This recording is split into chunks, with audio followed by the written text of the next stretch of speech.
بسم اللہ الرحمن الرحیم۔ اللہ رب العالمین نے یہ دنیا کی زندگی بطور مہلت عمل دی ہے۔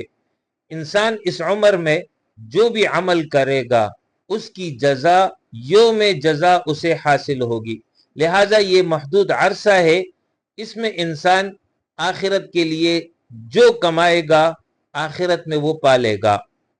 موت پر یہ مہلت عمل ختم ہو جاتی ہے، اس کے بعد پھر اسے آخرت میں نتیجہ سنایا جائے گا۔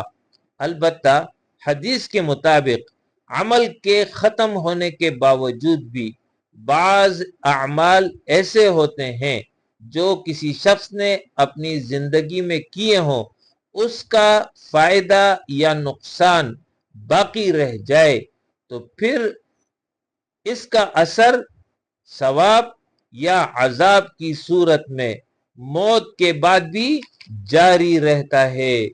لہٰذا اس حوالے سے اہتمام اس بات کا ہونا چاہیے کہ اول دنیا کی زندگی میں انسان آخرت کے لیے توشہ جمع کرے اور اس کے ساتھ ساتھ ایسے اعمال کر جائے جو اس کے دنیا سے جانے کے بعد بھی اس کا ثواب اسے پہنچتا رہے۔ اس حوالے سے احادیث میں جو صورتیں بیان کی گئی ہیں کہ جس کے نتیجے میں اجر و ثواب موت کے بعد بھی انسان کو حاصل ہوتا ہے، اس کی تعداد 12 ہے۔ اس کا خلاصہ یہ ہے: نمبر 1 علم، یعنی جس نے دوسرے کو علم کے ذریعے فائدہ پہنچایا، قرآن کا علم دیا، حدیث کا علم دیا، کوئی نیکی کی بات بتائی یا کوئی اسلامی لٹریچر اس کی اشاعت کی، اس میں حصہ لیا، تو جب تک لوگ اس سے فائدہ اٹھاتے رہیں گے، اس پر عمل کرتے رہیں گے، اس کا ثواب اس شخص کو ملے گا جس نے یہ عمل کیا، اگرچہ وہ دنیا سے چلا گیا ہو۔ دوسرا یہ ہے کہ نیک اولاد کی دعا وہ فائدہ پہنچاتی ہے۔ تیسرا یہ ہے کھجور کا درخت لگا دینا جس سے دوسرے فائدہ اٹھائے، تو حدیث میں کھجور کے درخت کا ذکر ہے لیکن درخت عام ہے، کوئی بھی درخت چاہے وہ سایہ دار ہو، پھلدار ہو، پھولدار ہو، جس سے لوگوں کو فائدہ ہو تو اس کا ثواب ملتا رہے گا۔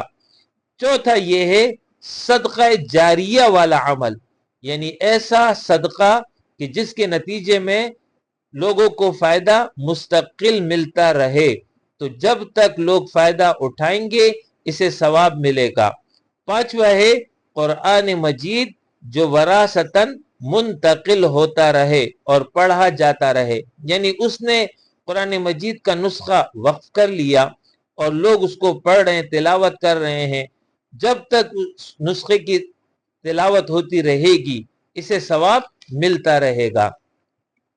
چھٹا یہ ہے سرحدوں کی حفاظت، یعنی اسلامی مملکت کی سرحدوں کی حفاظت میں جو شخص مشغول رہا تو اس کے لیے یہ عمل ایسا ہے کہ اس کا ثواب اس کے دنیا سے جانے کے بعد بھی ملتا رہے گا جب تک وہ اسلامی حکومت موجود ہے، اسلامی مملکت موجود ہے۔